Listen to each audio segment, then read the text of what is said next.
If you're not feeling well yourself, how can you possibly Yes. help the other person? Oh my gosh, that is so true. But in my childlike mind, before I was really healed in my mind, I thought that I needed to heal her.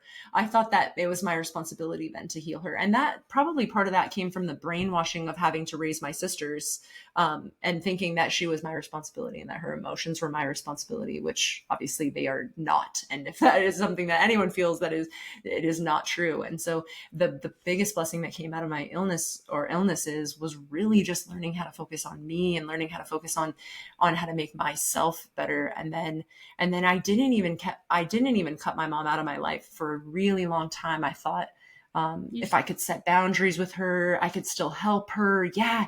And when I got the celiac diagnosis, I had her checked and she had celiac disease. So I taught her how to cut out the foods because I thought, oh, maybe the gluten will like help her mental stability. It still didn't change the patterns. We still didn't end up with safety. deeply And then I ingrained. did end up having to end that. Yeah. Yeah. Yeah.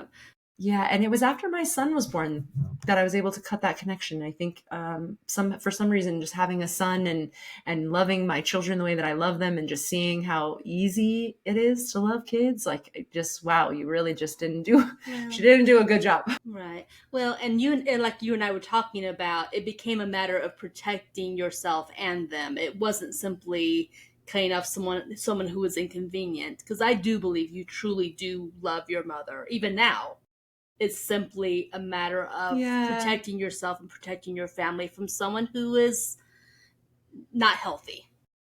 For the probably the best yeah, way to put and this. yes, and for me, one of my biggest goals in life is to just live a really peaceful life. Like, we had so much chaos and so much, turmoil and uncertainty. So for me as an adult, the thing that I'm trying to foster the most is peace. And so the people in my life that don't bring peace, they don't get to stay. It's a privilege to be in my life, and she doesn't bring peace. It's very chaotic, and so yeah, I do choose to keep myself at a peace and also love from afar. Like, if I can love and not have hate and not have hurt in my heart, but I can send love, that feels like such a better place to be. Absolutely. I'm sure if she was someone who was motivated to make positive changes and could be with you in a peaceful way, then you would be ecstatic to have her in your life.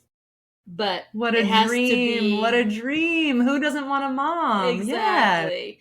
But we have to make those positive changes. We can't bring negativity with us when we if we want to be part of a family. It just we need to have that positive environment. Anyway, that's a whole other conversation, and I that's not what we're here to talk about, right? It's just No, I one of completely the stops agree. I along the way. completely agree.